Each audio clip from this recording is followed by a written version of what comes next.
টানা কয়েক রাত ধরে মধ্যপ্রাচ্যের আকাশে চলছে উত্তেজনা, পাল্টাপাল্টি হামলা, হুমকি আর কূটনৈতিক চাপের খেলা। একদিকে ইরান আর অন্যদিকে ইসরায়েল ও যুক্তরাষ্ট্র।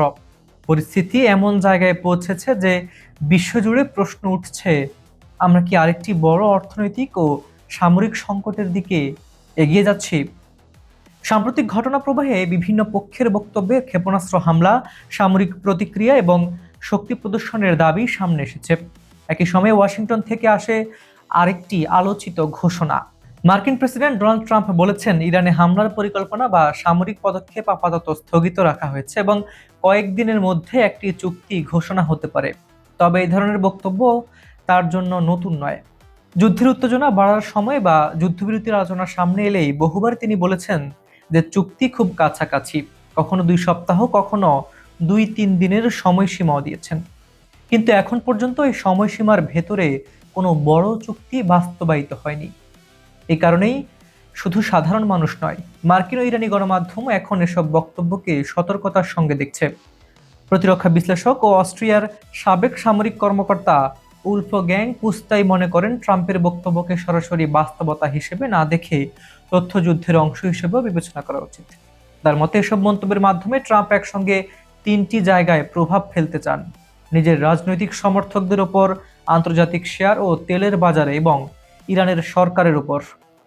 পুস্তায়ের বিশ্লেষণ অনুযায়ী সামরিক পদক্ষেপের হুমকি ও কূটনৈতিক চাপ ধরে রেখে ইরানের ওপর প্রভাব তৈরি করার চেষ্টা করা হচ্ছে। একই সময়ে ইরানের আধা সরকারি বার্তা সংস্থা তাসনিম নিউজ দাবি করেছে, গত 2 মাসে ট্রাম্প অন্তত 38 বার বলেছেন যে চুক্তি খুব কাছাকাছি। তাদের বক্তব্য হলো, ইরান আনুষ্ঠানিকভাবে কিছু না বলা পর্যন্ত এসব ঘোষণাকে চূড়ান্ত ধরে নেওয়ার কারণ নেই। এদিকে আন্তর্জাতিক অর্থনৈতিক বাজারে এসব মন্তব্যের প্রভাবও দেখা গেছে। বার্তা সংস্থা এএফপির প্রতিবেদনে বলা হয়েছে, ট্রাম্পের সর্বশেষ মন্তব্যের পর শেয়ার বাজারে ইতিবাচক প্রবণতা দেখা যায় এবং অপরিশোধিত তেলের দাম কিছুটা কমে আসে। অর্থাৎ একটি রাজনৈতিক ঘোষণা বিশ্ববাজারেও তাৎক্ষণিক প্রতিক্রিয়া তৈরি করতে পারে। ট্রাম্প আরও দাবি করেছেন, আলোচনার বিষয়টি ইরানের সর্বোচ্চ নেতৃত্বের পর্যায়ে পৌঁছেছে এবং অনুমোদনের কাছাকাছি আছে। তবে ইরানের অবস্থান ভিন্ন। ইরানের পররাষ্ট্র মন্ত্রণালয়ের মুখপাত্র ইসমাইল বাঘাই জানিয়েছেন, তেহরান এখনো কোনো চূড়ান্ত সিদ্ধান্ত নেয়নি। তার মতে, আলোচনার বড় অংশের খসড়া প্রায় প্রস্তুত ছিল, কিন্তু পরে যুক্তরাষ্ট্র নতুন দাবি তোলার পর জটিলতা তৈরি হয়। ফলে আলোচনার গতি আগের মতো আর নেই। এর আগেও ইরান ইসরায়েল উত্তেজনার সময় ট্রাম্প একই ধরনের বক্তব্য দিয়েছিলেন। তখনও তিনি বলেছিলেন যে মধ্যস্থতাকারীরা চূড়ান্ত পর্যায়ে আছেন এবং 2 বা 3 দিনের মধ্যে অগ্রগতি দেখা যাবে। কিন্তু বাস্তবে সেই সময়সীমার মধ্যে কোনো চূড়ান্ত সমঝোতা হয়নি।